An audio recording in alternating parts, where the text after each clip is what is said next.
Okay, welcome back, everyone. Good afternoon. Happy birthday to CER. I had to say that, it sounds so nice.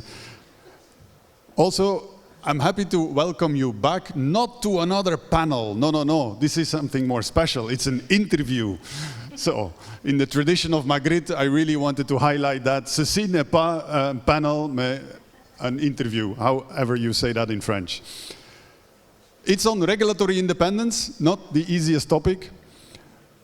That's why I'm very happy with my panelists. And I just wanted to say that we've already heard from our speakers before us that independence is really at the heart of the CER mission.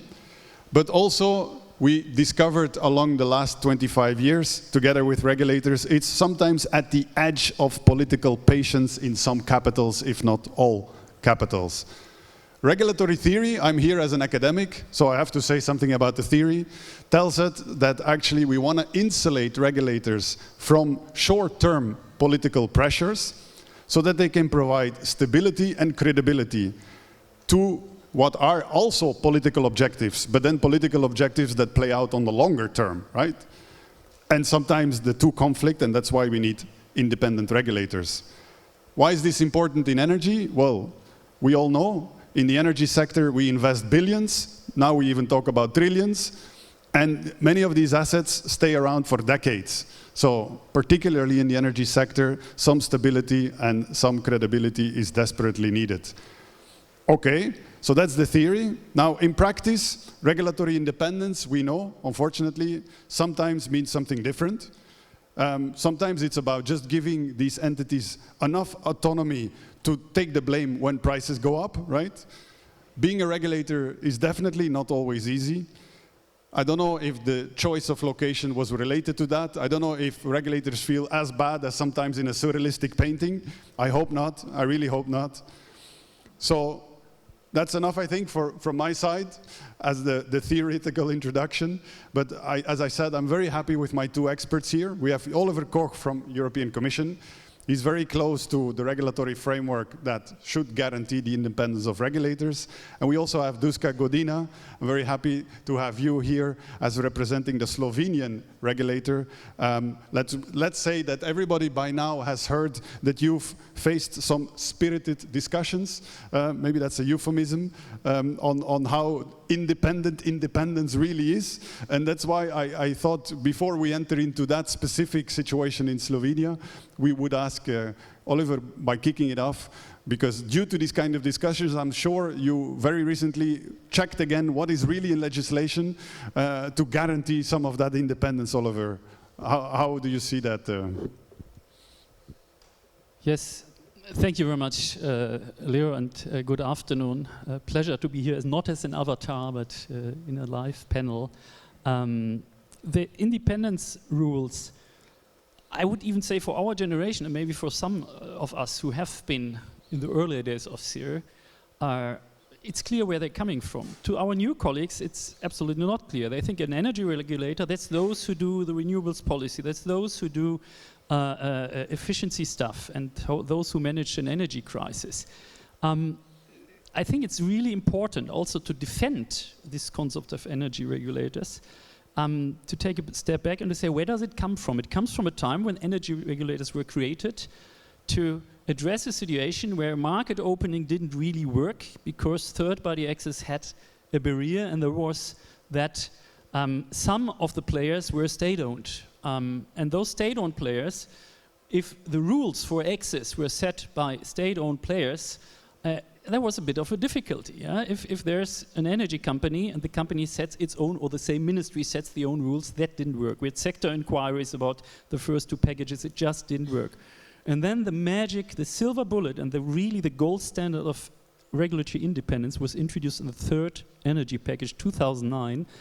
And that rule is so interesting, and it's, I don't know, it's now Article 57, I think. I can really recommend whenever you teach energy law, tell it to your students. It's magic, because it's the most far-reaching shielding provision. I think most of regulators, even competition colleagues, didn't have such a far-reaching provision that essentially says, in their field of decision-making, so for all competences attributed by the EU, and they have grown a bit. Yeah, it's third-party access, tariff rules, but it's increasing a bit. But it's market regulation. In this field, there is no interference, and not even by the parliament. And that is what made some countries nuts, because they say, "What about the principle of democracy?"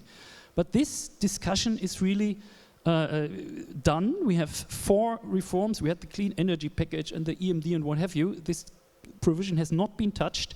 The court has, in over more than a decade, upheld the jurisprudence on it and said it is crystal clear, and this is not in interference with the democracy principle, because the rules and the EU tariff rules are also done in a democratic manner. So just the fact that some national traditions cannot prevail anymore does not mean it's undemocratic that there are EU independent regulators who shield, free of pressure from member states, what the regulators and what fair access actually means. So far so good. And you may know there was a famous judgment from 21/7/1818 in Germany, where we indeed brought an interesting provision to court, and because that will be discussed in the next month, certainly, when we discuss the tariff reform. And that was a provision that shielded tariffs, large consumers. They gave them a special, essentially they didn't pay tariffs. And Annegret knows very well in Germany.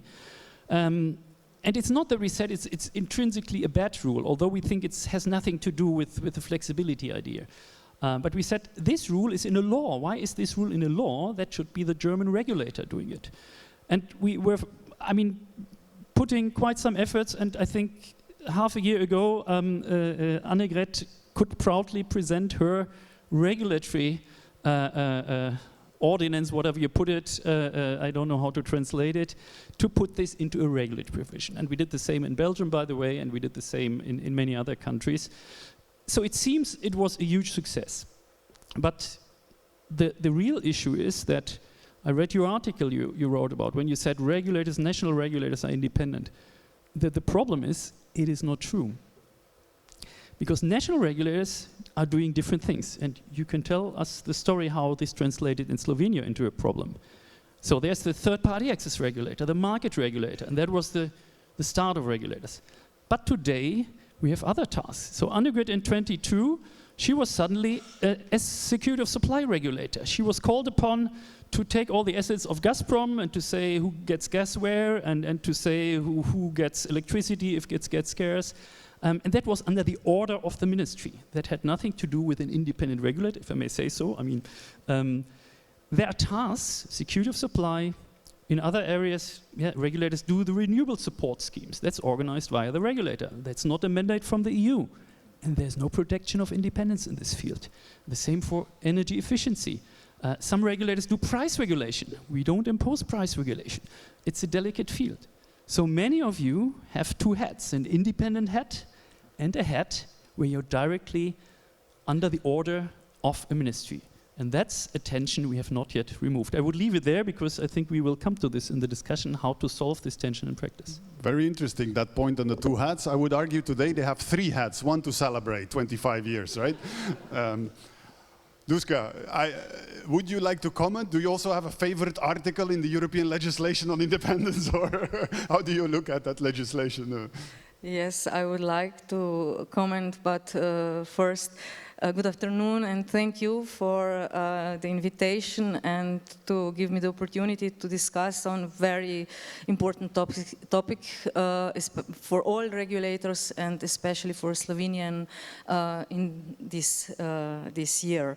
But I would like to also first congratulate to CEER and to all of us, because NRAs are members of CEER, and we were born at the same year. Also at the end of this year, Energy Agency of Slovenia celebrates its 25th anniversary. So I believe, and I heard this today, I think from the European Commission, that we are now mature. And I strongly believe we are mature enough to exercise our tasks, our responsibilities without any intervention of government. We know what to do, and together with the cooperation and the help of European Commission, I think we could do the best to reach our long-term goals, and I believe in our independence. But yes, we have very strong provisions in European law. But also in Slovene legislation, I had an opportunity as a legal advisor before I became a director to cooperate when our legislation was adopted, and we really have very strong provisions, but that's not what it happens in practice. And as Oliver said, we are not really independent.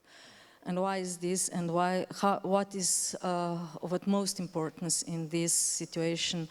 The independence, the provisions in law are not sufficient if there is no legal protection when the law is violated.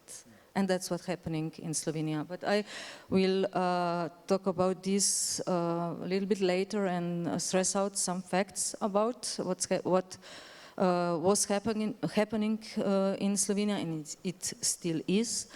But at the beginning, I would like to say something about why the independence is so important. Not because we want to be untouchable, because I heard this several times from politicians this year, but is about exercising our tasks. We have a really extensive list of tasks and responsibilities, and with each and every legislation, we get even more tasks and responsibilities. And now we are in a period of massive grid investments, and grid costs will rise without any doubt. And even more, as European Commission mentioned also in Action Plan for Affordable Energy, grid costs are expected to become a main driver of energy costs. And CEER, in its report on network tariffs among EU, stressed out that dealing with this challenge requires future-proof action by regulators. And this is a huge responsibility, and also the main reason why regulators must be able to act independently from politics or private sector. So,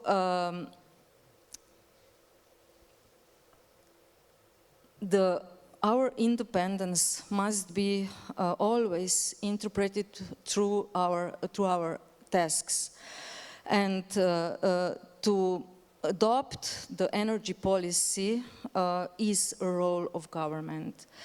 And I very carefully read. I'm a lawyer, and I always like to read the court decisions. And I very carefully read decision of ECJ in German case and also in Finnish case. This is the last one. This case, in this Finnish case, ECJ stressed out that the independence of regulators are not violated if the government shape their national energy policy, but until the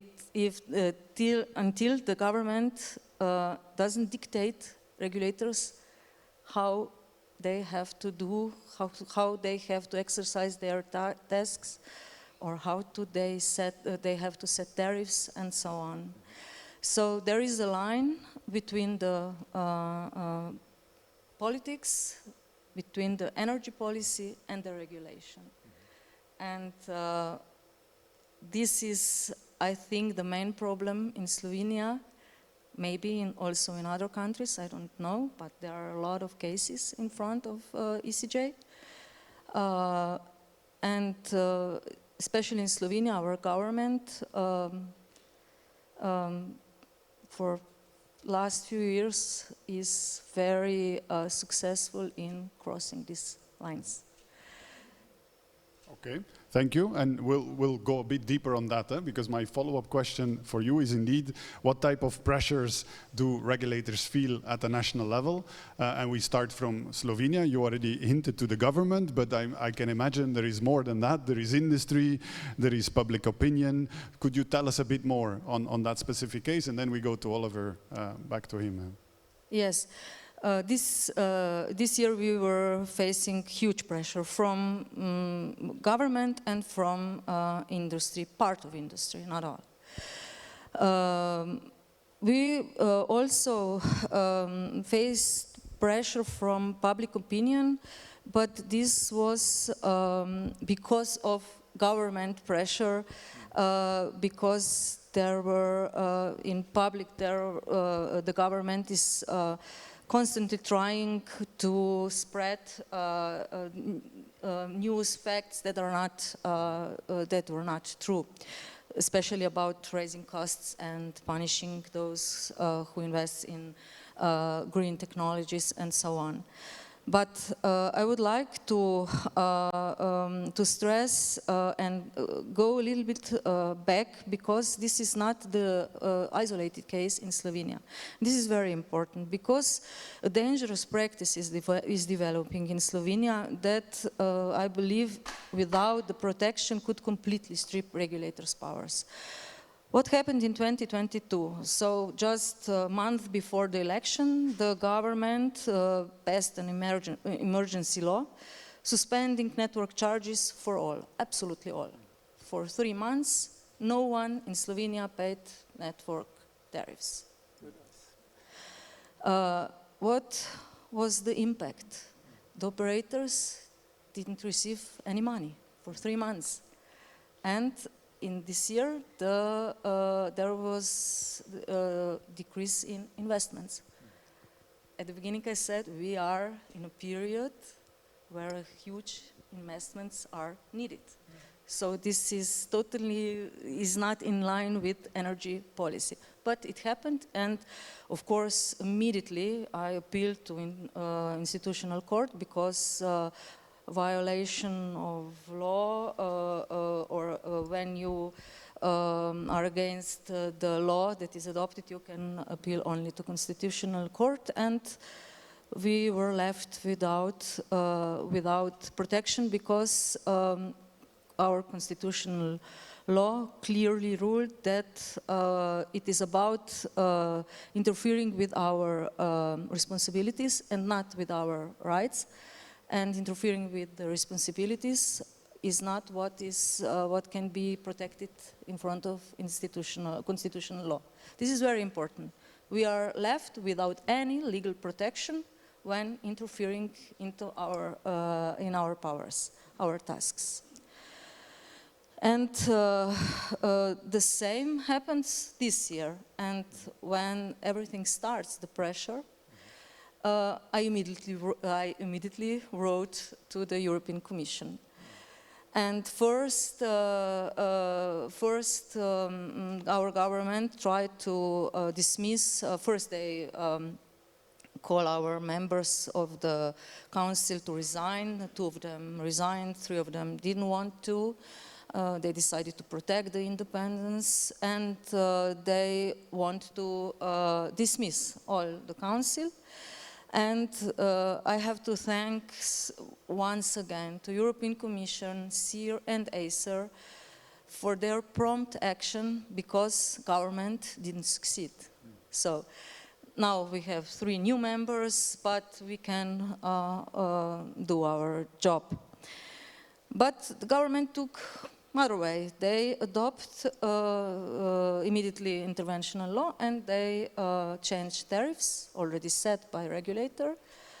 And very important is they eliminated the seasonal differentiation, which is one of the main elements of new approach to methodologies and setting the tariffs.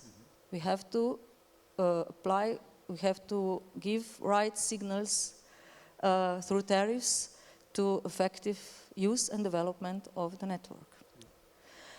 Okay, this was for 2 months. Nothing happened. As Oliver said, there was no room for intervention, and this only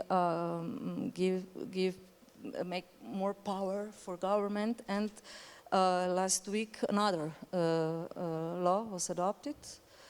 And again, they interfere in our tasks. They adopted exemptions for some special user groups not to pay tariffs, or in one or set period when they don't have to pay tariffs, not even for connection, not even connection charge, and so on.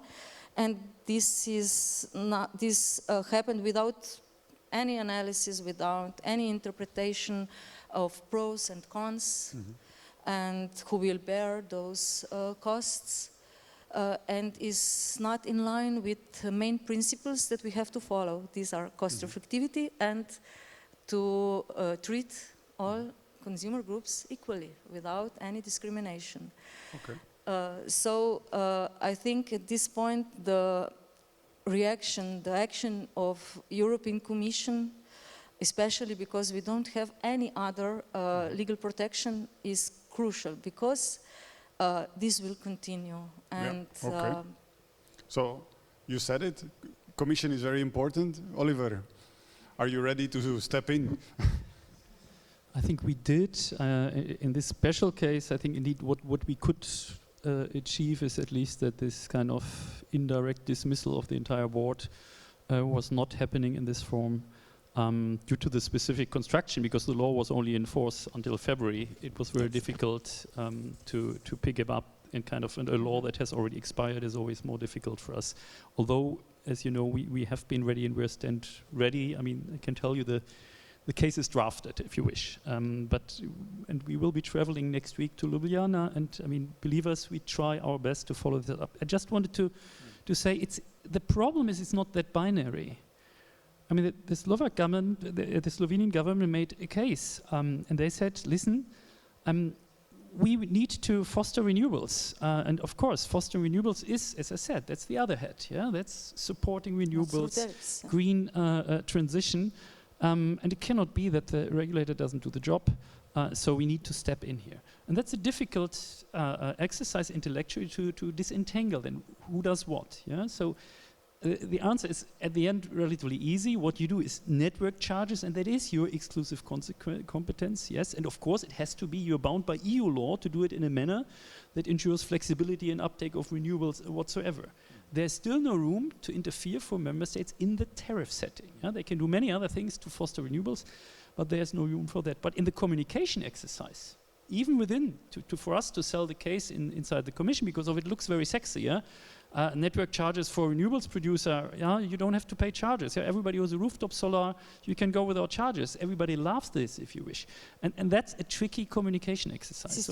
So, and we will come maybe to the solutions. One interim finding of all these cases for me is regulators, you need to communicate. You need to explain what you're doing, why you're important, why your independence is important. If you don't do this, politicians will come and say what you do is silly, and it will be very easy to do this. I will just maybe, this example was the first illustration where it came to a clash between the double hat, yeah, the renewables competence and the independence. The Finnish case was a similar example, and I'm personally more relaxed about this. Just very briefly what happened in the Finnish case. I mean, you may remember, Katarina will correct me if I get it wrong. So essentially the Finnish government at some point said, we want every holiday home to be connected. We want really security of supply, and please invest in energy, and we will do this. So that's a policy decision to say, okay, we want certain form of security of supply, and that's for me not an intrusion into the energy regulator. And that was taken back at some point because it turned out to be extremely expensive. And the Finnish case was about that. Yeah? And we looked at it and said, okay, it's probably defendable to take back a security of supply measure. This is not an intrusion. Have a look at this case. For me, it's a defendable case. While this example of interfering in tariff setting which does the job, complies with all the rules as what we've seen, is a different animal. It's just in the political discussion, it's very easy to blur, and you need to be prepared for this. Okay, what I take away from this is, Luca, it was very brave of you to come here and to testify about that. Really nice also, Oliver. Yes, indeed. Thank you. Because we're here to celebrate, but we should also face reality. And it's Yes. also nice to have somebody like Oliver to cover your back to the extent possible by EU law, right? And it seems that we've not yet said the last word on independence. And we have to close. I'm sorry, we're already over time, so really thanks you for that. I wanted to close with 2 words, just to bring it back to what we are doing here today, right? We are celebrating the 25 years of CER, and I think CER over these years has really shown that independence, as you said, is not isolation, right? Regulators have to go out there, communicate, and make everyone aware of what they're doing.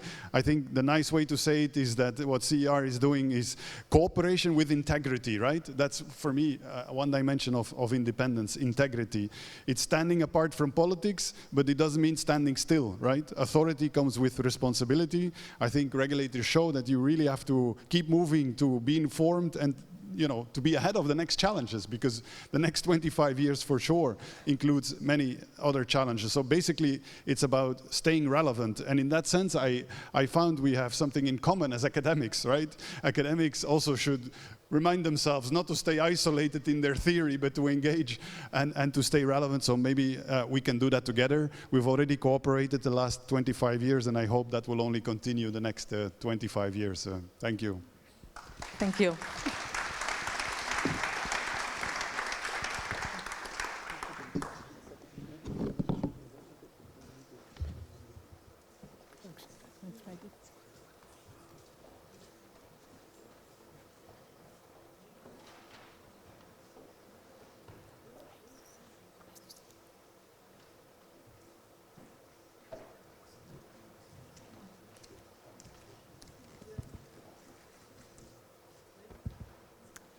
So, colleagues, ladies and gentlemen, let's continue now with the next panel discussion, which will be on energy infrastructure. So we've heard today about consumers, very important point just now on regulator independence. So let's now move to the infrastructure that brings all of us together. We will start the session by a discussion between 2 outstanding regulators. I don't know if it's a coincidence, but one is from the northeasternmost EU country, and the other one is from the most southwesternmost country in the EU. So nice covering then everything in between. So I really have the pleasure and honor to invite Pedro and Veli-Pekka to the stage for a historical context on CER, on the celebrations we are here for today. So the floor is yours, please. It's working, yes. Thank you, Katarina, for the kind words. And please, Pedro, you start. Thank you, Katarina. And yeah, it's a pleasure to be here, to see a lot of friends, and to celebrate this 25th anniversary of CER, and also to be with you, Katarina. Missing you in the Madrid Forum. Indeed, I have to say that. And well, I think this is also an opportunity to see what we have done in these last 25 years. So 25 years ago, we have isolated systems. They were it was a monopoly business, vertically integrated, made by public companies. Regulation was exercised by controlling the company. This clearly was not fit for purpose for the European this market, this union that we have created. And yeah, so during these 25 years, I think national regulatory authorities, CER, the European Commission, the industry, we have made fantastic work, I have to say. At those times on electricity, the grids were there, namely the interconnectors were there just justified for security of supply reasons. It was a very small percentage compared to the peak demand of each of the national countries. And and nowadays we see that a lot of investment was carried on, and we have those interconnectors justified for efficiency reasons, to collect benefits from the best usage of the infrastructures and the investments that are in the field. It's just not, and also on gas, although we had a lot of capacity in cross-border, it was very rigid. We had at those times difficulties the flows were unidirectional. With that gas sector and infrastructure, we couldn't overcome the crisis of 2022. We couldn't change the flows of the infrastructure. So the capacity was there, but it was very rigid. And when we are talking about grids and infrastructure, so it's the hardware. We have also to think about the software. I think and gas, it's an example on that. The software on gas at those times so we are talking about the grid codes and all the tariff regime, the balancing regime, the capacity allocation regime. In electricity we go further on, rules for generators, so we go beyond that. But this software was changing dramatically.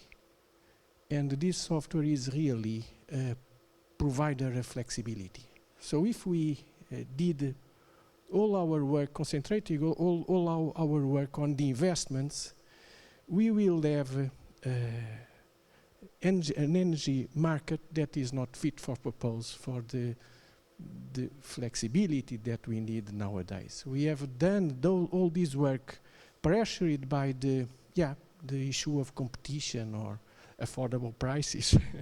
So we try to, through competition, to give access to consumers for more reduced prices, affordable prices. But as markets are a fantastic provider of flexibility, what we see now is that what we have developed is really fit for purpose for decarbonizing our energy sector. Because markets are a fantastic provider of flexibility, and I have to pass the floor. Thank you, Pedro. So I've been looking into issues more on the distribution system side, the local markets and local issues for many years. And I have to say the DSOs were in a more smaller islands than the transmission subsystem operators, so their issues were a bit different. But I mean, eventually they are now EU DSO entity, which makes them they're much powerful in that sense, and they take part in the procedures, for example, the network codes. So I see that's a very good development in that sense. And on flexibility side, so we've been looking in the local flexibility markets for many years and writing papers on them and trying to enhance them and seen some progress, but I think there's still many improvements needed indeed. And perhaps another issue which is for the moment, I think the whole of Europe is seeing the capacity issues, and we've been working on the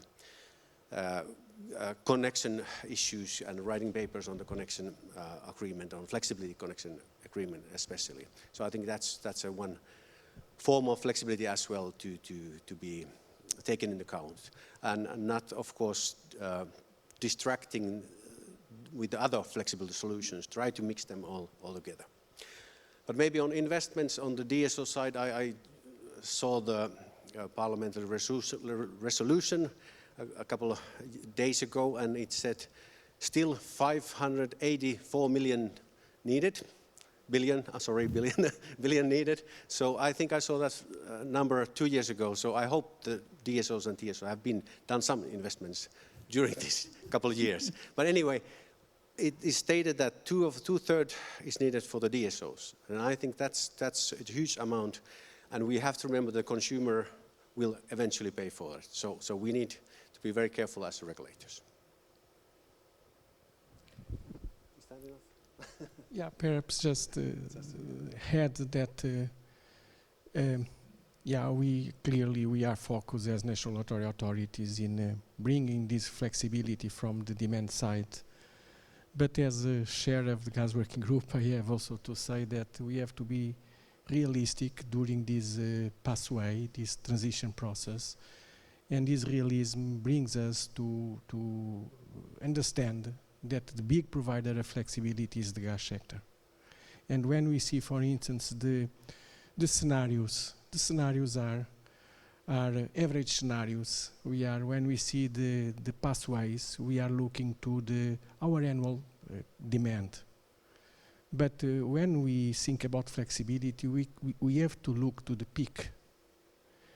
And yeah, there are days and seasons where renewables are scarce, and we have to have an infrastructure and a market that provides these peak needs, and gas is there. So I think we have to have this realistic also approach. So the big provider of flexibility that is leveraging the energy transmission is really the gas sector. We have to decarbonize it. We are doing it, but we have also to rely on these two backbone infrastructures, on molecules and decarbonized molecules and power. Yeah, thank you. Yeah, maybe I just say a couple of words on the electricity side. So the net zero has changed quite dramatically the situation, and the renewables are the main driver here, and it's affecting the DSO level as well. So that's something that needs to be taken into account as well. So thank you. Thank you very much.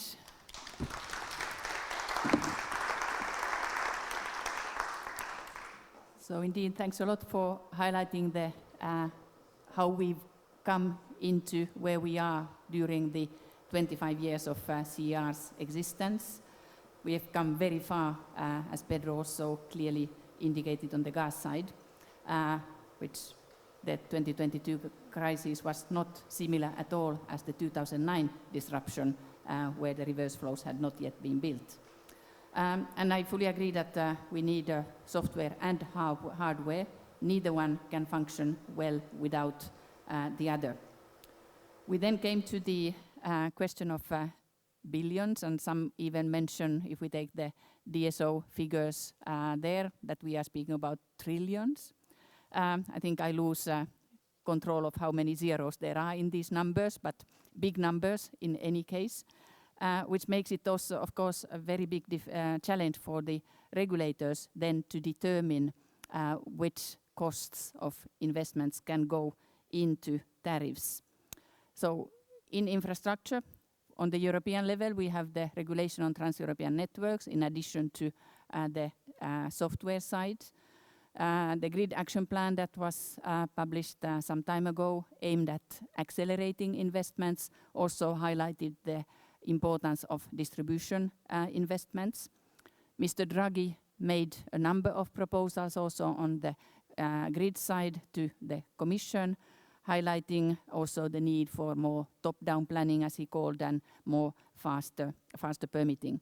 And then Commission announced that the grids package is to come in the next half a year, 6-9 months. I think before inviting the panelists to the floor, I think I would want to leave to the room the issue of implementation. Everybody says that implementation is key, crucial, important. We have a lot already in place that can and should be implemented. So how much more do we need new proposals, new rules, new guidances that would perhaps take the resources away from implementation to other things? So I think that is an important question, and a message also to perhaps pass to the Commission under the simplification agenda. But let me then invite my panelists to the podium. we actually have quite a nice combination of TSO representatives from electricity and gas, so Gerard and Piotr, then 2 regulators on the other side, Christian from CEER and Wolfgang from E-Control. So let's see if we get into this debate where some people say that the TSOs want to copper plate, gold plate, invest anything and everywhere, versus regulators who say that don't overinvest, we cannot put all these things in the tariffs, consumers will not approve them, and we don't actually need all these investments. So with these maybe provocative words, I would like to invite Gerald, Piotr, Christian, and Wolfgang to take the seat here, please.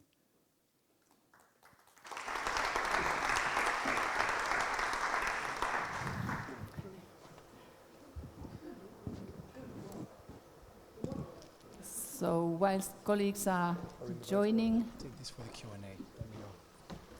I have prepared for them three rounds, if time allows. So in the first round, there will be 1 question for each gentleman. In the second round, any may react to anything any of the co-panelists said. And then in the third round, the floor is open to questions from the audience as you then see useful and interesting. So let's start. I think my first question is to Gerald. What do you see as the most critical infrastructure investments for decarbonizing the energy system? Obviously, sooner than later. This is a big question. I would like to go back to a conversation with my dentist. I asked my dentist, what is the best toothpaste? And he says, the one that you actually use. And to take the CEER, what is the best project? The one that actually gets commissioned. So I would really like to say speed is right now, as you said, implementation is really key. And there, with the TYNDP or with the TYNDPs, we do have a portfolio for electricity about 700 billion euros, 700, I think 9 zeros after the 700. It's a lot of money. And there we need 2 things. One is we need a favorable investment climate so that we can actually get this funds, because we cannot have public funds, we need private funds for that. And secondly, we need a framework for permitting that really allows quick implementation. And Antonella Bagatini is not here, but also we have to explain the investment so that the population actually supports what we are doing. So this is the most critical investments right now to make the decarbonization happen. Thank you. You mentioned private funds, so I turn then to Christian. How can regulators or regulatory frameworks incentivize private investment in energy networks? How can we do that? I think we can do it in several ways, depending on which type of investor class we are talking about. So if we have, let's say, more patient investors, maybe pension funds, I think they're quite comfortable with the current level of regulated returns over a long lifetime. It's our impression, both from NRA colleagues, but also quite big TSOs, that even with sizable project portfolios, they are able to attract sufficient financing with that patient capital. But there are also examples from other jurisdictions which have somewhat higher returns per, I guess, the assessment of higher risk. So the UK has had some examples with a cap and floor type regime. And then you could maybe pose the question under this somewhat broad umbrella of anticipatory investments, which we've been discussing for quite some time. What's the level of certainty of future demand evolution? Can't be 100, can't be 0, etc. So if there is very significant uncertainty, I guess you could pose the question, would that be a less regulated type model, but where the quid pro quo would be, you might have higher returns, but you're willing to take on more risk, and that would be a somewhat more merchant type proposition. We're not pursuing that very much, but I guess you can, intellectually, a little bit put that on the table. So I guess sort of the the slight logic of it is that the higher the risk, the higher the return, the lower the risk, the lower the return, where we are at, let's say, the classical regulated asset at the lower end, obviously, of the risk scale. So I think already today there is quite significant attraction of private capital, but it's not necessarily subject to high risk simply because of the regulated model.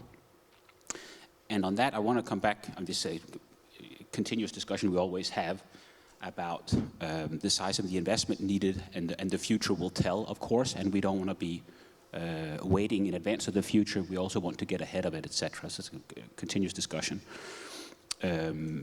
I was attending an event in Paris, I think it was a week ago, an international energy economics event where there was one of the executives from EDF, and who was pointing to quite stable electricity demand evolution for quite some time. And I think that occupies many regulators, that in many parts of Europe there is that status quo, and there are also scenarios that show significant deviation from the status quo. And at the end of the day, someone is pushing the button on the regulated end for costs which could grow quite dramatically. So, and it often comes across, I think, in certain circles as a super conservative statement, this one. Which I think is a bit regretful, because I think there should be possibilities to meet around that table and say, how can we create somewhat greater demand visibility so that we're more comfortable about signing off, as it were. Because in many parts of Europe, not all, but many parts of Europe, it is a relatively stable electricity demand evolution. So it does sit at odds with this almost exponential increase. But that does not mean that that increase will not happen. It's just difficult to see it materialize. So that I hope should be the commonality of discussion, as opposed to, conservative camp versus, get with the future camp, etc., which is a little bit at odds with each other.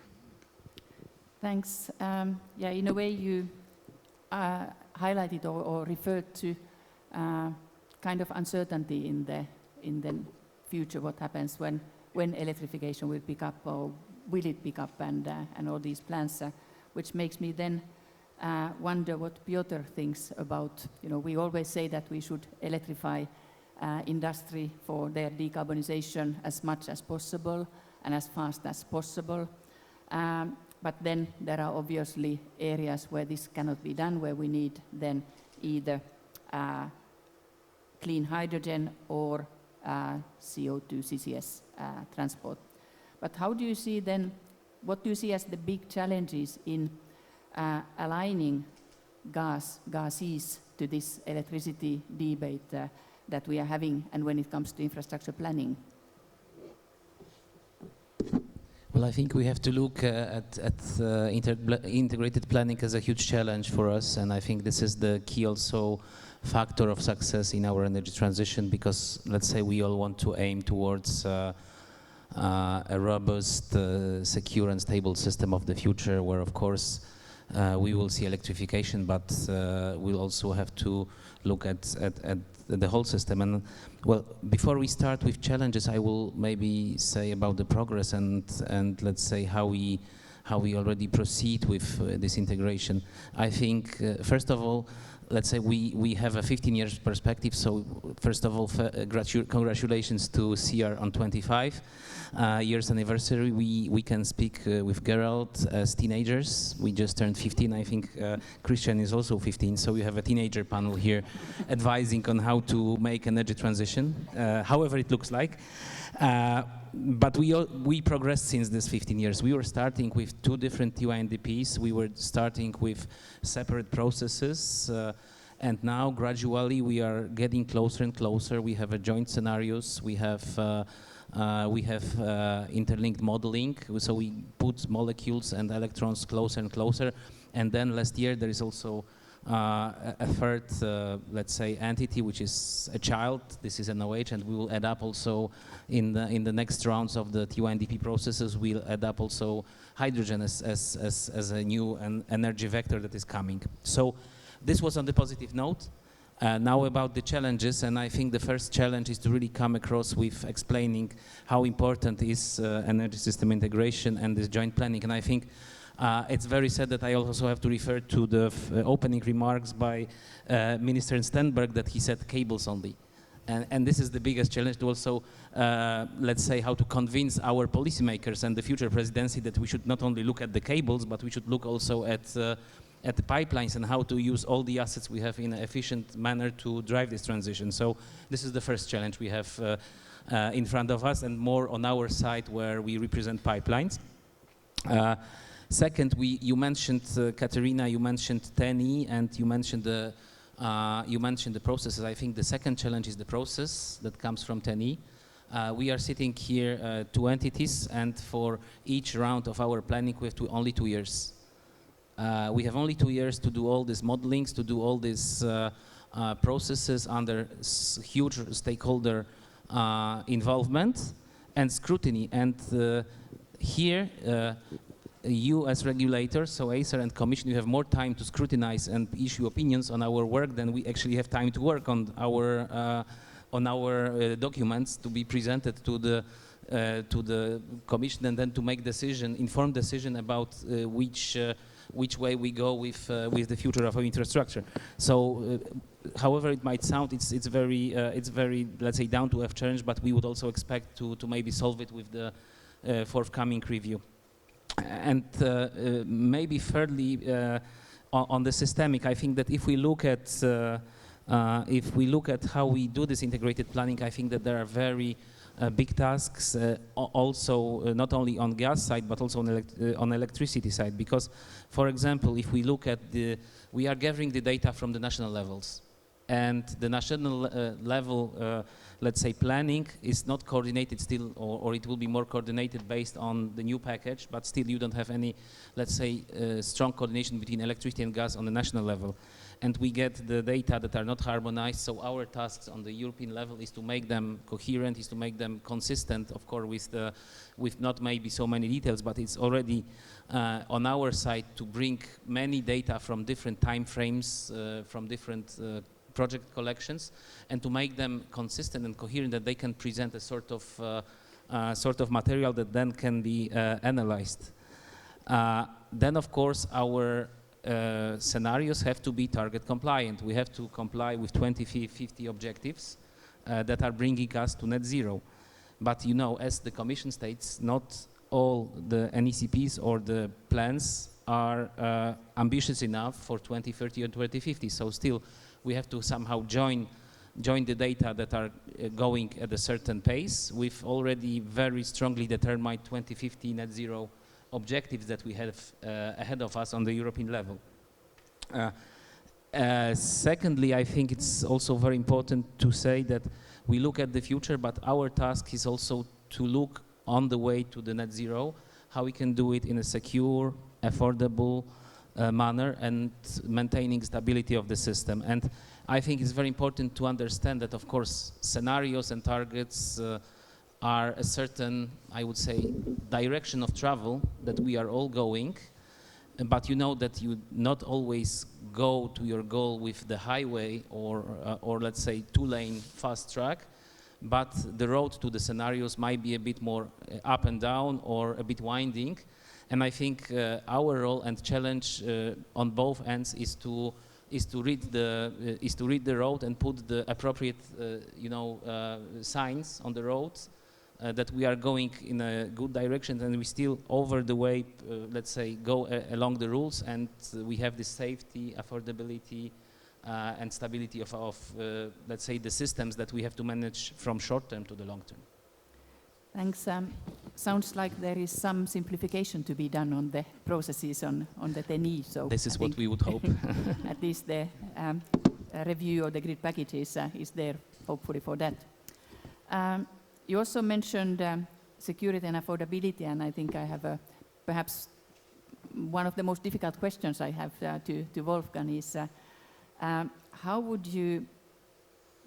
can infrastructure development support, but also keeping in mind the cost element of that, on the one hand on energy security, where we see more and more risks now in the geopolitical area, but at the same time keep affordability at check. So how can we combine these two with infrastructure development?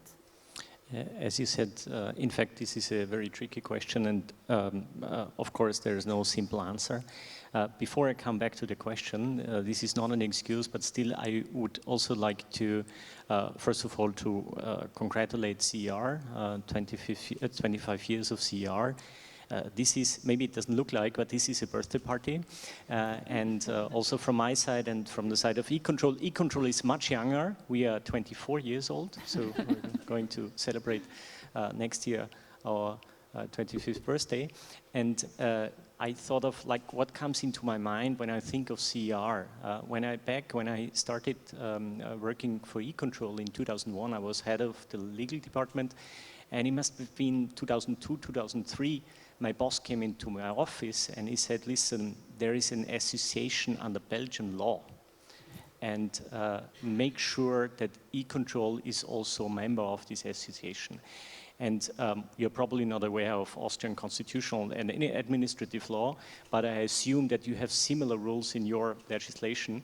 I can tell you that was not that easy. And by the way, my boss was Walter Polz, and he was very pushy, of course, and said, we want to be part of CER. And of course, it was the right decision, and we found a legal way to be a member of CER. And CER is excellent, first of all, for the exchange of views. Second, also for a mutual support, for instance, when it comes to the question of independence. And the third reason, and there are several others, of course, is it's especially very important also for our young colleagues to have this exchange in this international surrounding and exchange of views and knowledge. And we all, and our colleagues, they remember events where they had lots of discussions and exchange of views, and therefore these are three of the many reasons why CER is so important and so helpful, and happy birthday. So my time is not over. I have to answer the question. Okay, infrastructure development. Well, as you said, definitely this is one of the key questions. On one hand, we have to make sure that there is security of supply, and security of supply is also done and made by infrastructure and infrastructure development. And of course, we have to find the right balance, because investing into infrastructure means we have to have a lot of money and somebody has to pay for it. So that's as simple as it is. And the first question is, before going into this field of the transformation of the infrastructure and the new development, is of course the question, up to what extent do we want security of supply? And this is a tricky question, because we will not have security of supply for all the minutes of 1 year. We will not have 100% of security of supply. And this is, I would say, a political question at first step. And then we have to follow this target, and we have to make sure that we can guarantee also with our work as regulators the security of supply. Now, that was maybe also our starting point back in 25 years ago when we were founded as regulators. And then on the way to also to make sure that we still have security of supply also in liberalized markets, we went through, and we are still in the middle of a transformation. And that is true for electricity, of course, and that was a very interesting remark already made by Christian, that we thought we will have a higher demand in electricity, and what happened actually is that the demand is stable, or in my country we have a lower demand. Or let's say, I have to put it in correct words, it's not a lower consumption of electricity, but it's less electricity transported via the public grid. Because we have so many new solar power plants installed. We doubled in 2 years, we doubled the installed capacity of solar power plants, or to put it in other figures, for instance, we had in 1 year, we installed the equivalent in solar power plants, the equivalent to that of all 10 hydropower plants at the Austrian River Danube in 1 year. So imagine this is really a transformation. Second, with gas, we already heard that, I mean, also the demand is going back in gas, and we have the infrastructure, and this is very important, the infrastructure also for other gases, for future gases, and not only talking about these two sectors, but also about hydrogen, where we have to have the investments today, but the consumption will be tomorrow, and it will have to be paid by other customers. So it will not paid by the households, but more by the industry. So that was the question, that was the problem. The answer, well, we have to find several mechanisms. I think, and this was already said, first of all, the right planning of the infrastructure, and we have to adapt the planning. We have to be flexible when it comes to the planning, and we have to make sure that if the demand is not growing, we have to replan, and we have to make sure that we plan less, or we plan more, but build less. Speed up the procedures, because the longer it takes, the more expensive it is, and this has something to do also with the permits and this. Let's use the data. That's also, digitalization is a very important factor in this field. Market integration as well. At first sight, this is not, well, of course it has something to do with infrastructure, but market integration will help us to use the energy we have in a more efficient way. Enforce flexibility, especially on the demand side, also for households and customers and consumers. We heard that earlier this day. And well, I would have more input on this, but maybe with one more suggestion. I think it is also important to make sure that, let's say, up to a certain extent, also the regulated industry has an economic responsibility for the tariffs and for higher tariffs. Because what I see from our experience is that at the end of the day, the regulator has to set the tariff, and the regulator is kind of responsible for higher tariffs, and he has to sell these higher tariffs. And we have to make sure that there is a certain burden also on the side of the industry, that we have a common share to explain these higher tariffs. Thanks a lot, and yeah, indeed, nice to hear from the creation of CEER and how you are much younger. Indeed, I think you raised a number of interesting points, and I see that Gerald is already ready with the microphone to react. So in this second round, please, all of you have the opportunity to react to what each of you have said. So Gerald, please start. Yes, thank you. With affordability, I see two terms. First, in the long term, I'm very optimistic. I mean, in 2050, when we have our optimized systems, we have solar power probably at a price of 2 to 3 cents. We have wind power at the price 4 to 5 cents. All is fine. The problem is the transition time. I just, you know, we are all young kids, I learned. It makes me feel very good. But if you are building a new home, let's say you're living in an apartment, you have high rent, you have high energy costs, and say, oh no, I'm not going to make the step, no, I'm going to buy a real efficient home. What are you going to do? You have to pay your rent, and you're already paying the capital cost of your home that is going to be built. For every young family knows it's a horrible time.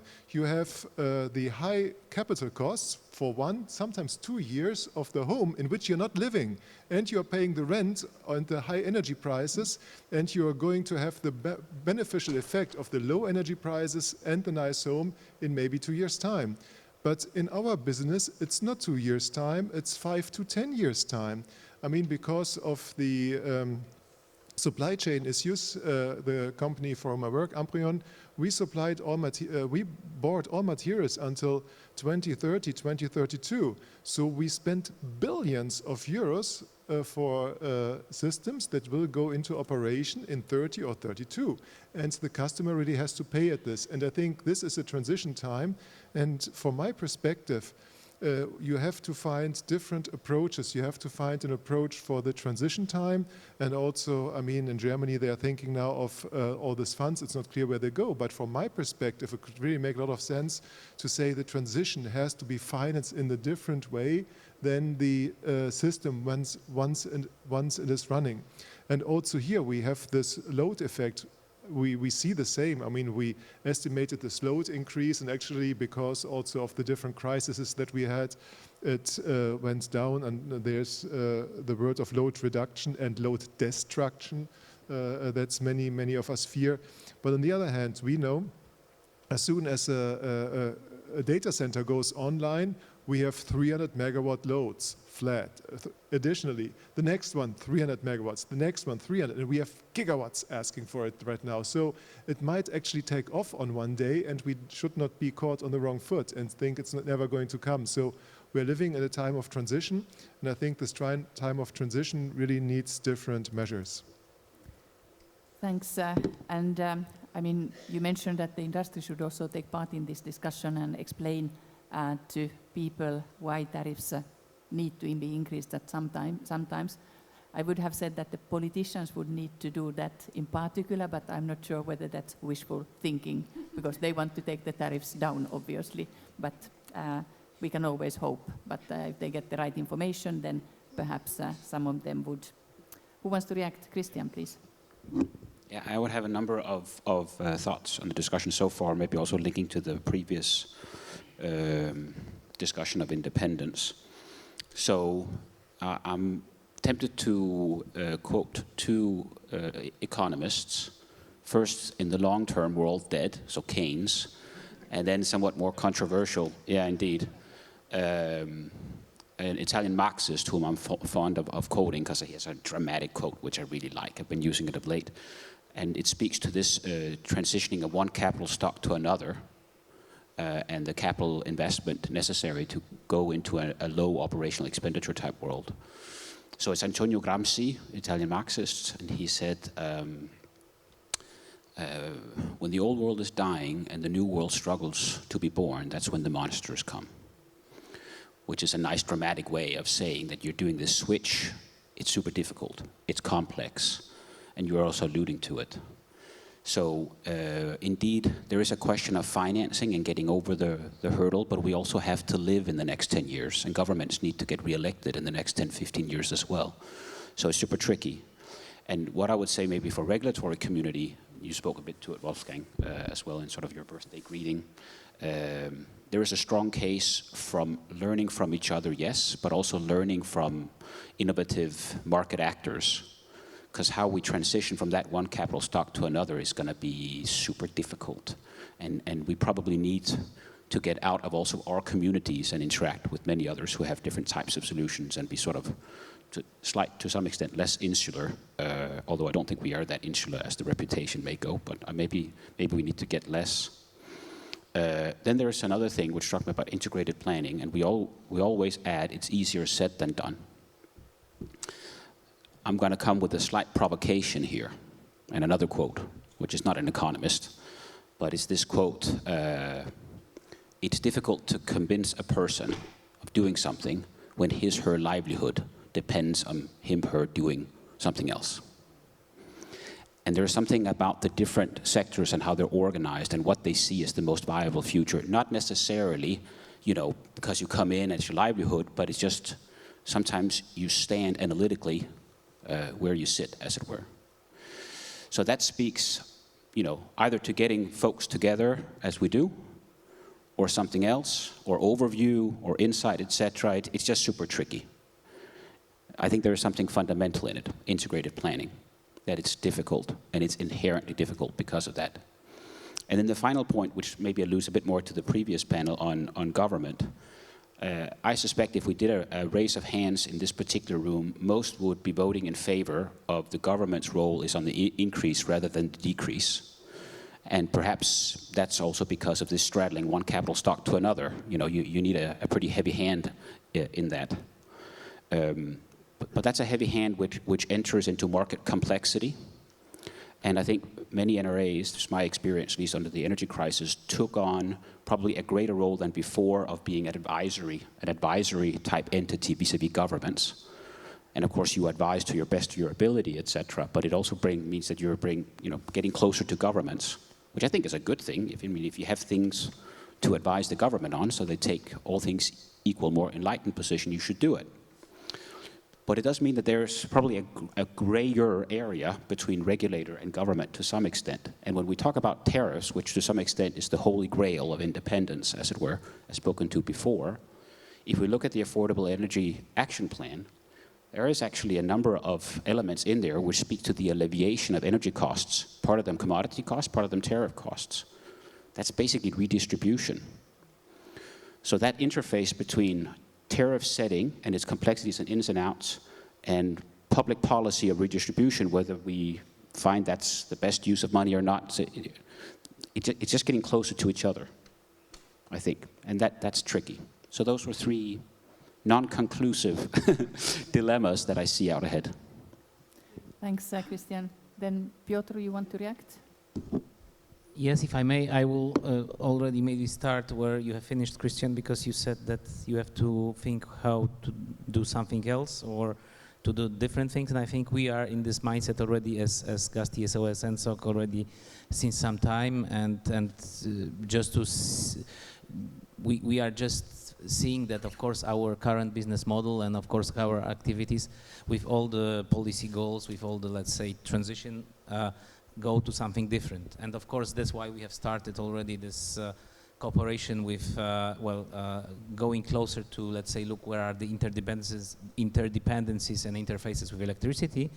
We already added this component that was related to hydrogen, which is a vector which is very closely between electricity and classic gas business. And let's say, looking at something else, we are also now increasingly looking at CCS and CO2 transportation, so how we can also leverage the expertise and of course the asset base that is there in Europe to also let's say look at that. So I think that we have to get used to the fact that we have to do things differently already. And maybe on that note, and coming back also to what was said by you, Katerina, in the beginning, yes, we are going towards increased electrification. So we see this target system that will be mainly based on electricity, on electrons, hopefully very, very cheap, as you say, Gerald, or nearly for free,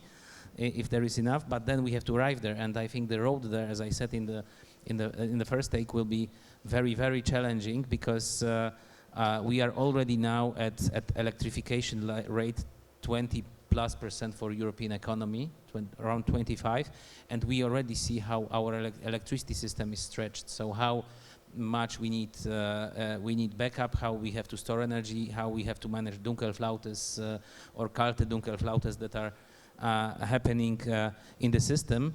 And again, we have very ambitious political goal, which is in Clean Industrial Deal, that we have to arrive at 32% of electrification until 2030. So basically yesterday. So we see how much pressure is on all of us sitting here, and how we deliver that. Maybe on one different thing is that we see it's out of the question that the consumption of gas will decrease, and I think also sometimes if you read all the documents, this is the best solution for all the problems. Just decrease the consumption of gas in Europe, and then everything is sorted out. Security of supply will be better, infrastructure will be better used. But with that, what I'm saying, that we also have to prepare to do things differently, and we already discussed for many times with Christian here about how differently our infrastructure will be used. So we won't use it based on the full base load all the time, but there will be some periods of time in the year, some hours, some days, that we will need full capacity, but for a very short time. And I think this, in this room, discussing with regulation of the market or the structure of the market, it will be a huge challenge for this transition, how to manage and how to adapt the let's say the cost of infrastructure to the new realities that will be more and more flexibility and storage provision along months, weeks, and seasons. Thanks. Wolfgang, please. I would say two observations. Starting with this, you mentioned the gray zone, Christian. So between the work of the regulators and the political work, given the crisis, we went through a development that we advise policy, we give information. I also see that this happened, especially in the crisis, and I think policymakers are very happy in that way, and it's important for them to get this advice. What we have to make sure, of course, is that we still have a separation of decisions and roles. So at the end of the day, and this is also for us as a self-constraint, we have to make sure that we do not take political decisions. And if we follow this rule, and if we not cross this red line, I think then we find a good way to cooperate with policymakers. Because as soon as the policymakers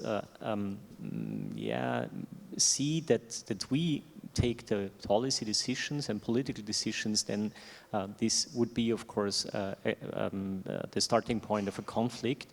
And we are not elected, and we are not appointed for this. I think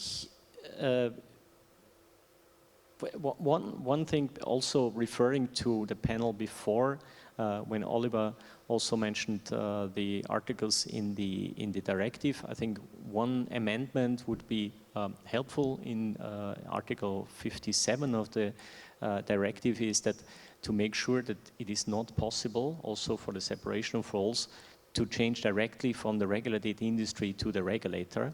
I think this is missing, even though one can interpret the rules that the full independence is also only guaranteed when this does not happen. So this is one thing, one observation. And the second one is, I come back to this question of communication. I think also the role of communication, even and also for the regulators, became more and more important, because in former times it was easy, but as a regulator we said new tariffs, and the tariffs were lower tariffs than before, because we did our work at the beginning, and then we did a separation of costs, and we said, okay, this is not part of the cost of the network, and therefore the tariffs went down, and we had a higher demand of electricity, for instance. So that was kind of an easy way to regulate. But now we have to communicate, and I think we have to be trained also in this field, because communication is extremely important, because at the end of the day, if it's not done the right way, also the regulator can come into a very strong pressure. And communication is also part that at the end of the day, our decisions are accepted. Thanks, very important points indeed. I think it would be a possibility now for the audience to put a question to our panelists. Would there be any questions?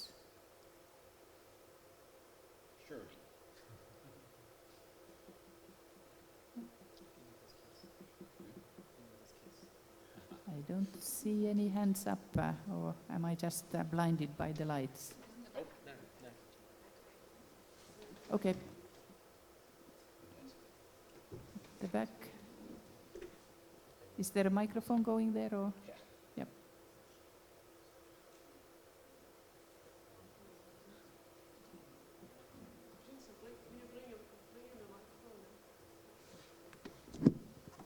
Okay. I can do it.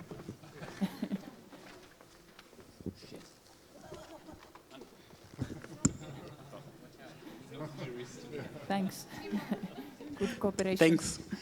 My name is Martin Kasper. I'm from CEER. We're municipal utility companies from Germany.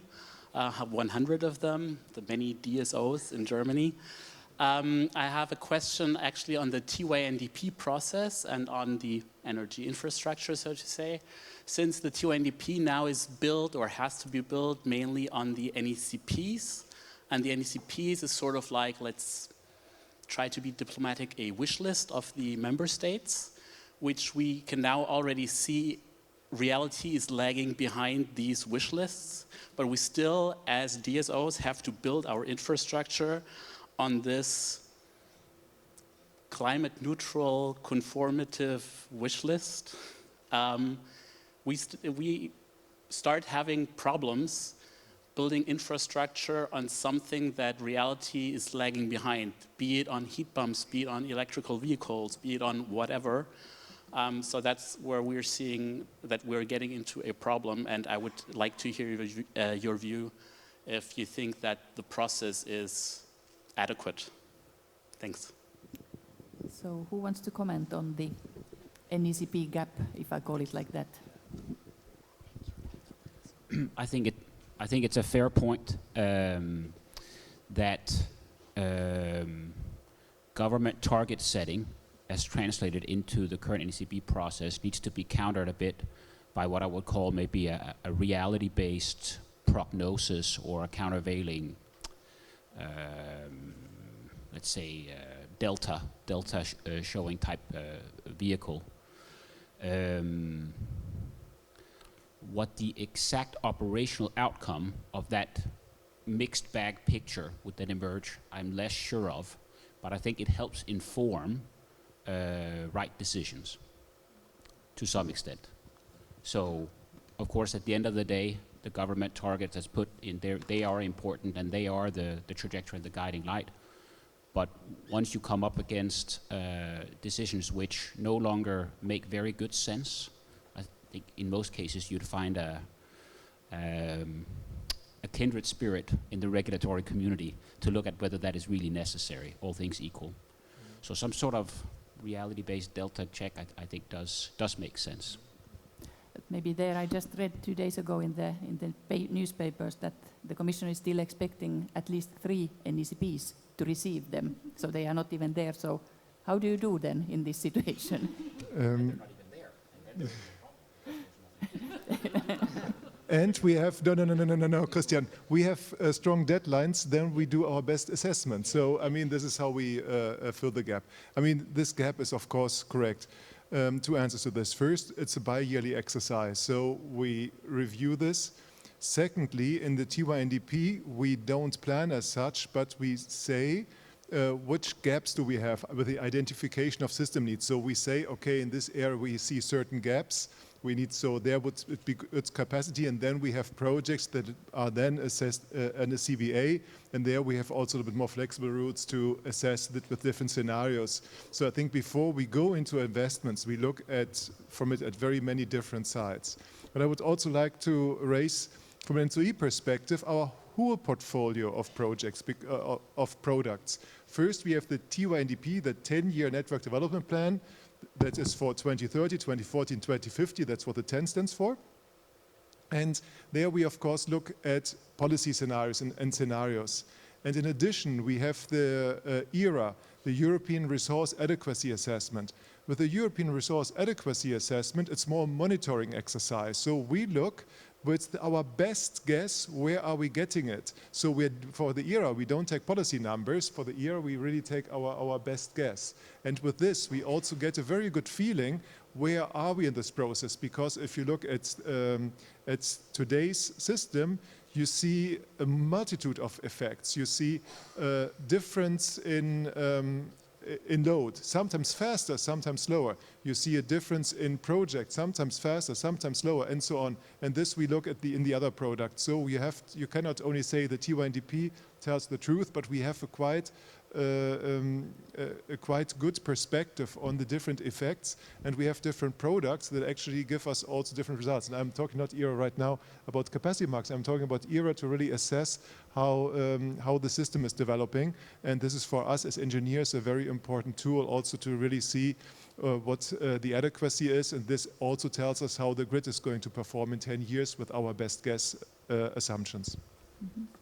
Yes, maybe to reiterate what I said in my first intervention, I think that these scenarios that are based on the policy targets, they are pointing to the travel direction is there. So we know where are we going, but then, of course, we need to check on the way how it performs in reality, and I can agree here.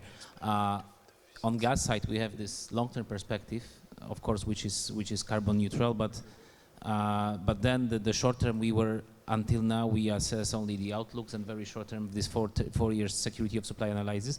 But then we have also something new, and we started to discuss, and I'm very happy that we had really good conclusions this year from Madrid, where we were encouraged also by the Commission and the participants also to somehow try to mirror a bit the exercise that ENTSO is doing in ERA. So have this, let's say, sort of framework of midterm review in 10 years. So where are we with also progress on gas side? Because currently it's really, we will arrive probably post 2030 with really, we can have very mixed signals from the goals. We can arrive that from the, let's say, long-term pathway, we can say by 2040 maybe we will not use any more natural gas because it's target compliant. On the other hand, we read from ERA that we need 50 gigawatts of gas power generation until 2035. Mm-hmm. So this is something we really have to find a balance, and of course explain with a certain caveats how we are going towards future. So this is, I think, very difficult task for us now here. Thanks. So quite a iterative process to fill the gaps that may be there from the NECPs, if they are there, and if the quality is not as detailed as needed for the T1DPs. I think we are approaching the break, so if there is any rapid question from the audience, I think we can still take that one. Here in front, please, Christine. Thank you. Just a very brief question to both ENTSOs, in fact. So I know that the systems are quite complex, and it's not easy to build the proper models to have a simulation to look into the future, be it 10 years, 15 years, be it on adequacy, be it on infrastructure development. So I wonder, how can we ensure that it's indeed the engineer's best guess, and that all, and this is the result then of this modeling is the base for discussions to come, and that we not have already at the beginning of the modeling some assumptions that are a bit biased. Mm-hmm. Christian, you want to answer for the answers? Yes. I would say daylight in the room, open source, bring in the community of the commons. That's the best way. That's the best way. And of course, at the end of the day, they need a bit of governance and sign-off, etc. But that, and having enough time and value in that. Just look at our academic universe in Europe, just only. I mean, this is a powerhouse. Doesn't mean that they get to decide, but I think that's the way. Yeah. Building on this, I mean, we don't have open source, I would even say yet, because the technology is not there yet. But if you look how the T1D progressed since 2010, when we did the first one, and now how we made just recently for communications a list that was really impressive, and also the reception of stakeholders changed. I remember in 2018 is, okay, who is going to go out of on the stage to get the shit? You know, it was really that bad. I mean, we were really hit hard about all, and now it's said, oh, who can go there for the press and talk to the press because you get praise, you know? And it's really because people appreciate the many changes. And I think it's bi-yearly we have superb contacts to our stakeholders. They give us input, they review this in detail, and I think all the experts of the different fields, for example, the scenarios, we get so much input from all the different specialists that really helps to increase the quality. We put it in our models, and also the models we, at least at ENTSO-E, we don't use one machine. We use, for all the important modeling, we use at least 2 different software products, usually sometimes up to 5 different, where we say it's inefficient, but with this modeling it also gives more certainty, but 2 at least. And I think we're doing a lot. And I also would like to say, what is really the strength of ENTSO-E? ENTSO-E, we are actually responsible at home. So it's not, oh, we make an exercise, go home and say, what happens, you know? But we have to live with what we are calculating. And if you go to the inside our discussions, they are really intense. I mean, we are really challenging each other to get the best possible results. And also sometimes we really challenge each other to find compromises, you know, where we have different views.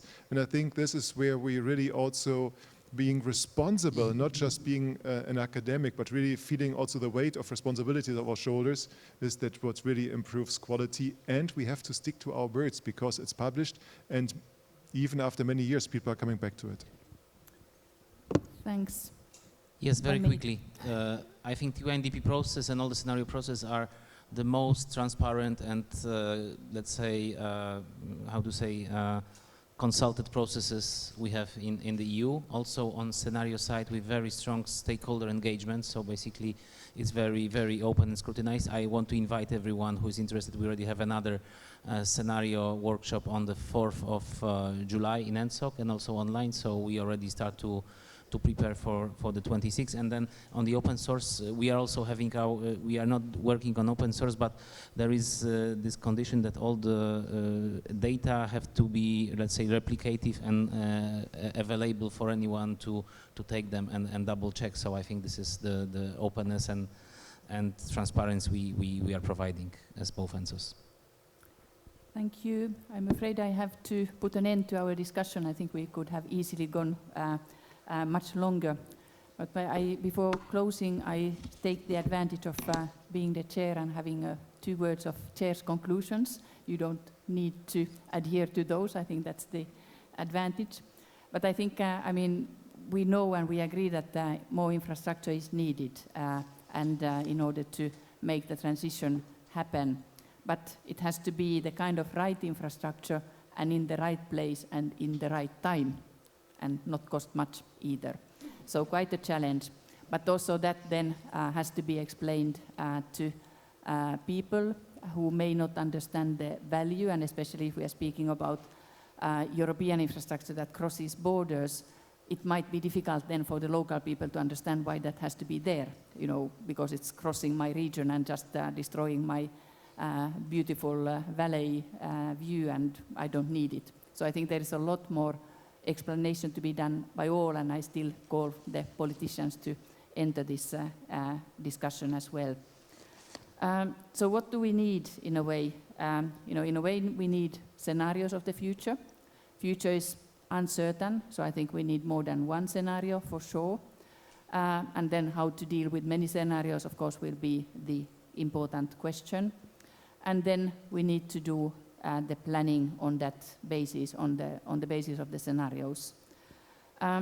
The European planning is done every 2 years, as we heard, which means that every 2 years there are possibilities to correct if you are going in the wrong direction.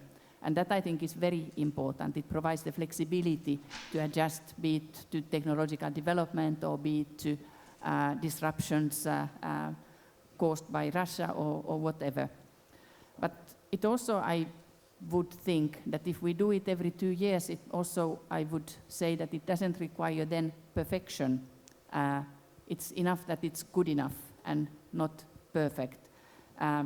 So that's, I think, one point to be kept in mind, because if we identify a project in this year's TYNDP, it will certainly not be built in the next 2 years because of all the planning, permitting, etc., etc. So if in the end that project is not needed, we can remove it in the next round.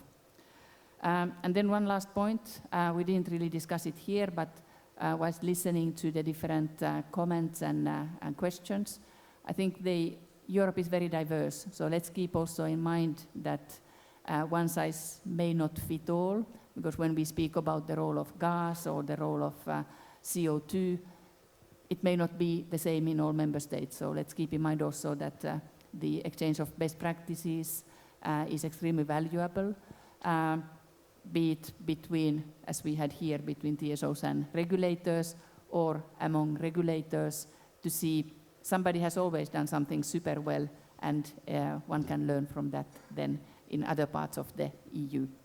So will you please join me to thank the panel?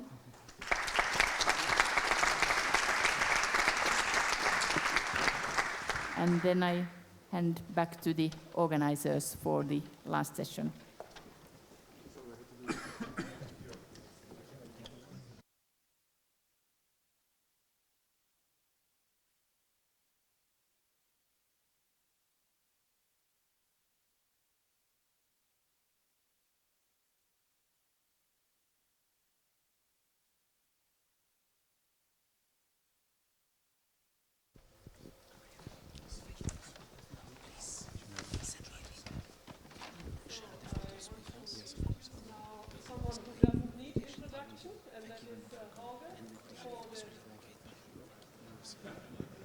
No microphone?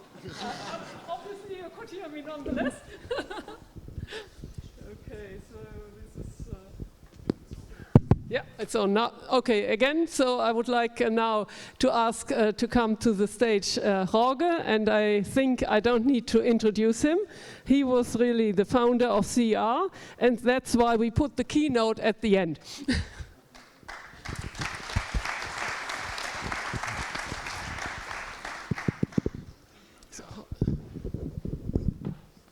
You want to be here? Yes. Yeah, okay, please.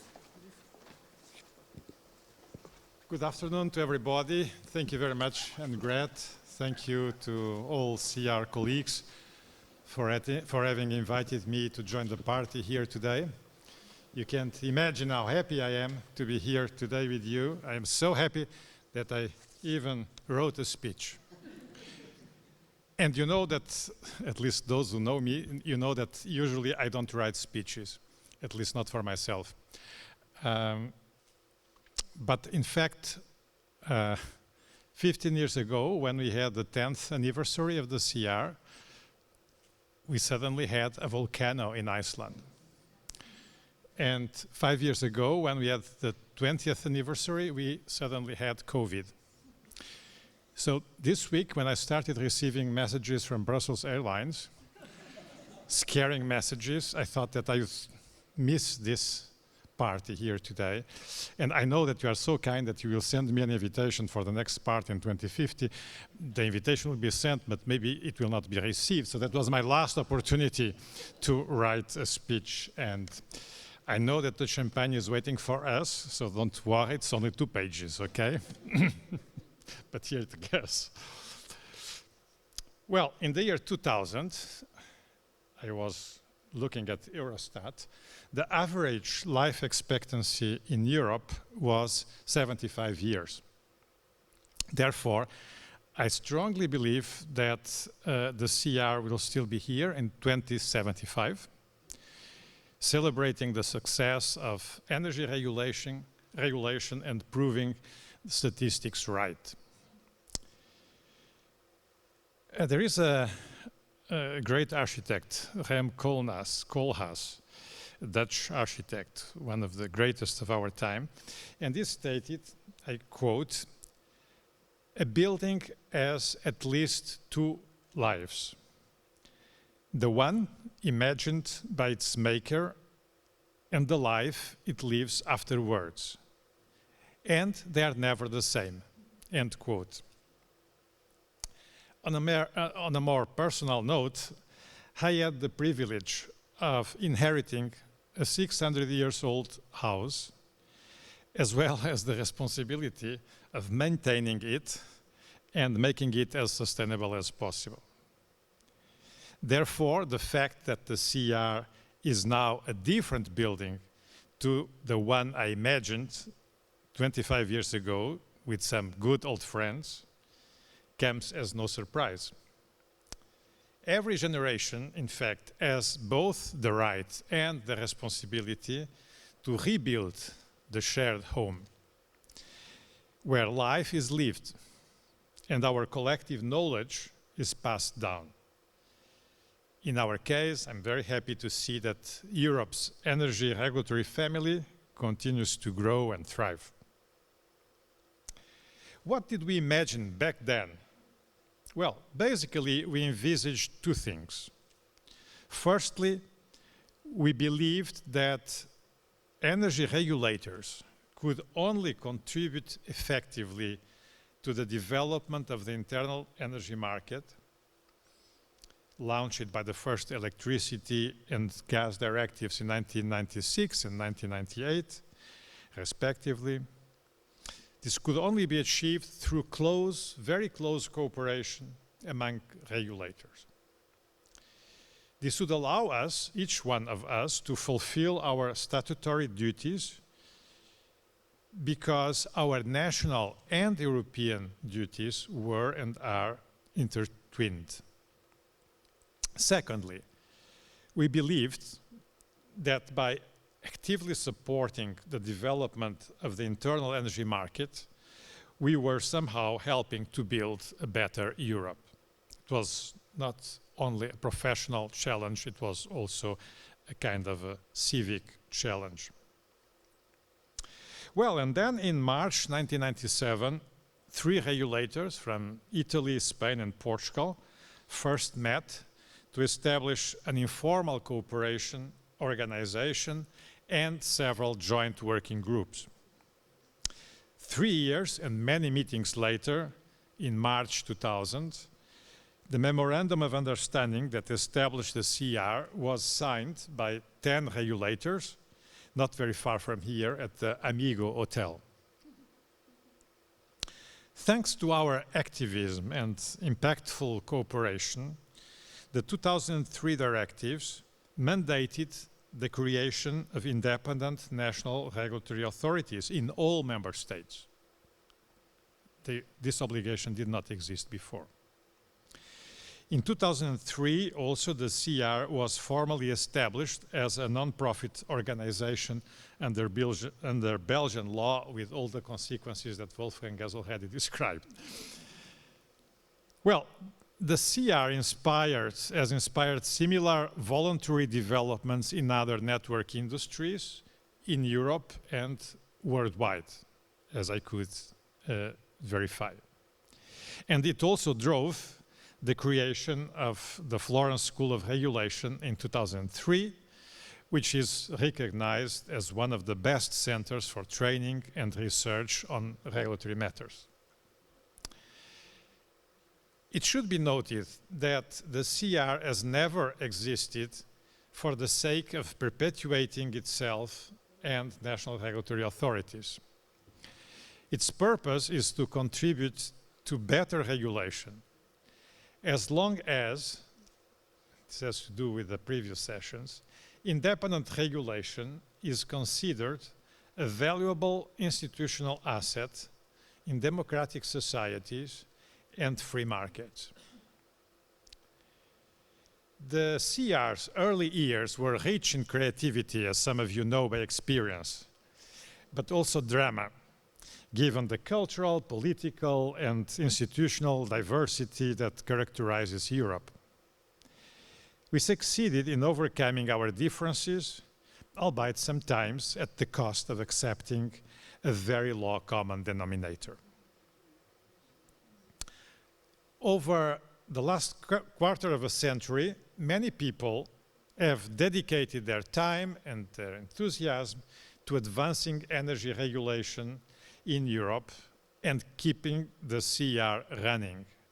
And we all collectively as a society owe them a great deal of gratitude. I apologize if I don't name anybody because there are so many people that deserves to be mentioned here.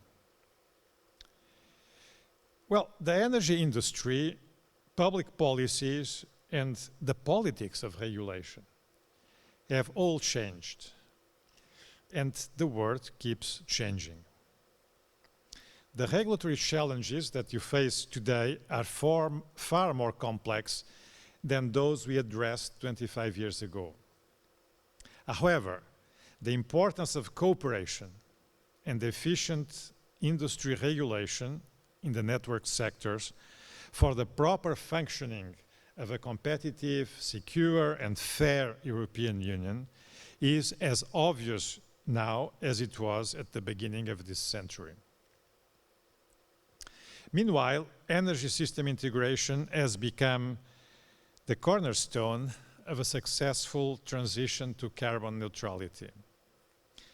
And this means that the energy system must be planned and operated as a whole across multiple energy carriers, I'm quoting from the Commission's document, infrastructures and consumption sectors, by creating stronger links between them with the objective of delivering low carbon, reliable and resource efficient energy services at the least possible cost for society, end of quote. So this means that the specific standalone regulation of electricity and gas will inevitably evolve into a larger, more complex regulatory compact. This is evolution. And I refer to this new, more advanced type of regulation as transitional regulation. So I'm pleased to see, listening to you here today, that you share this vision, and I wish you every success in the next 25 years. Thank you very much.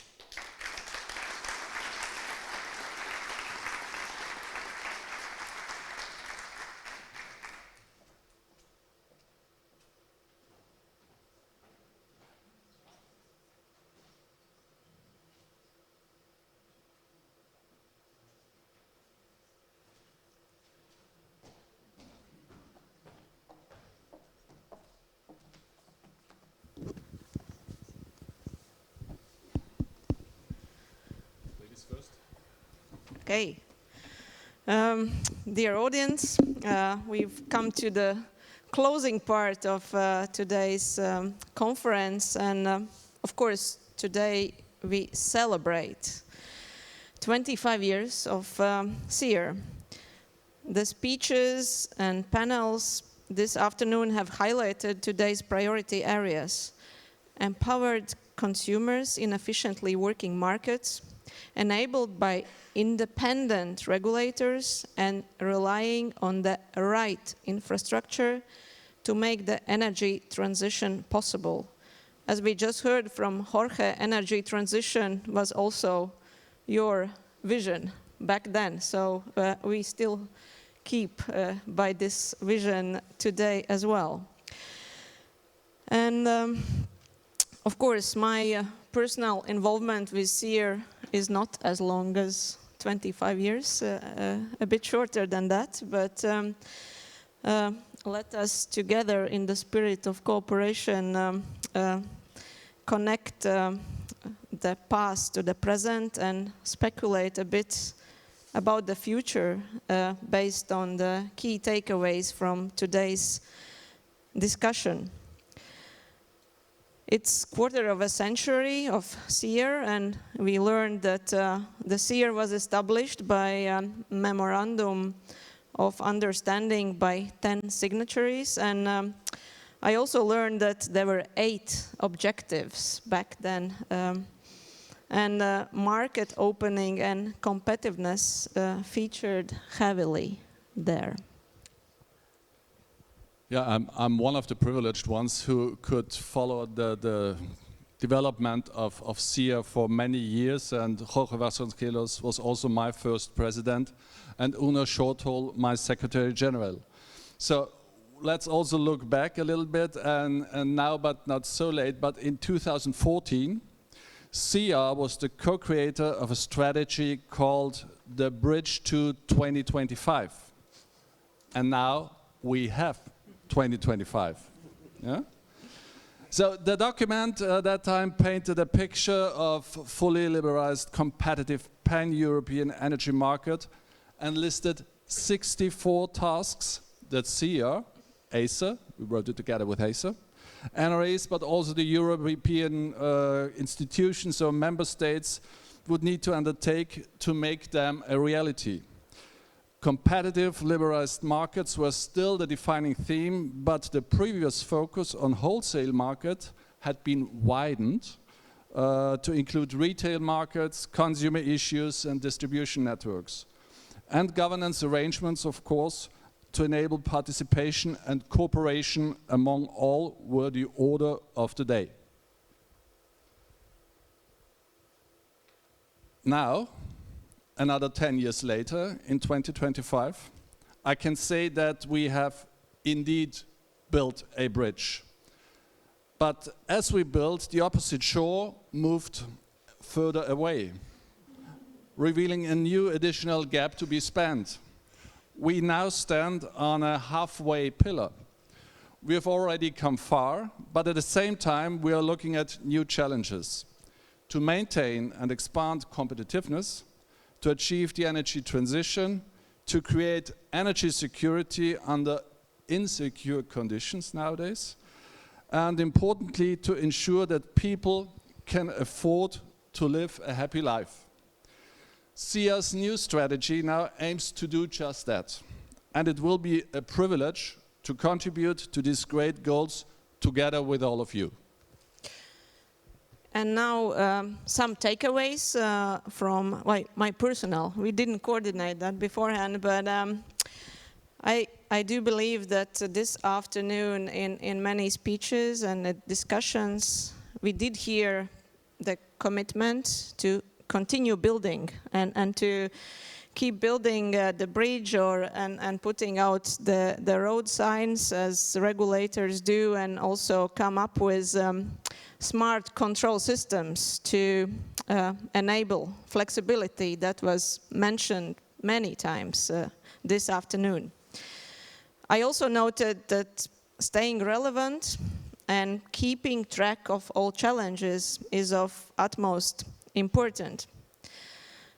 And role of communication that was emphasized numerous times, and it should not be underestimated.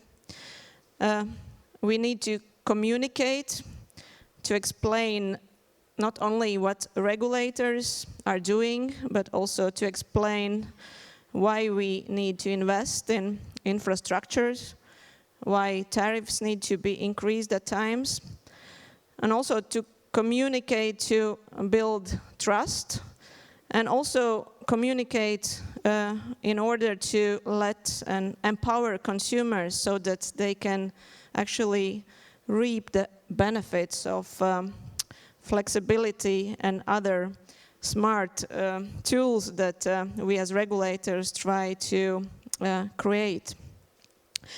And with this, I would really heartfully want to thank to all speakers of today, all contributors, panelists,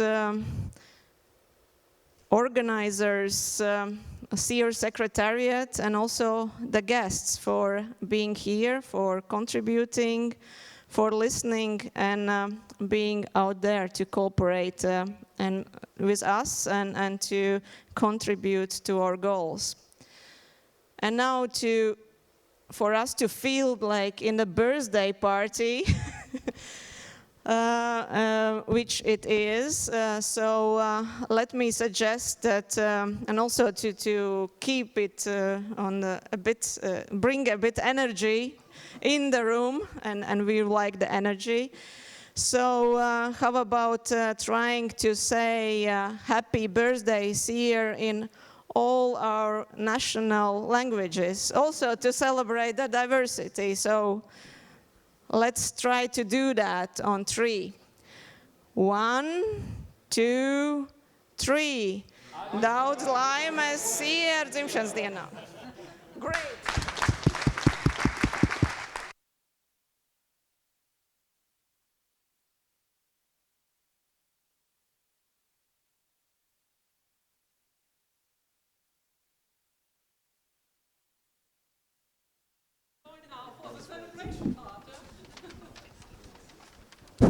So outside, our president reminds you, outside are drinks to celebrate our birthday, please.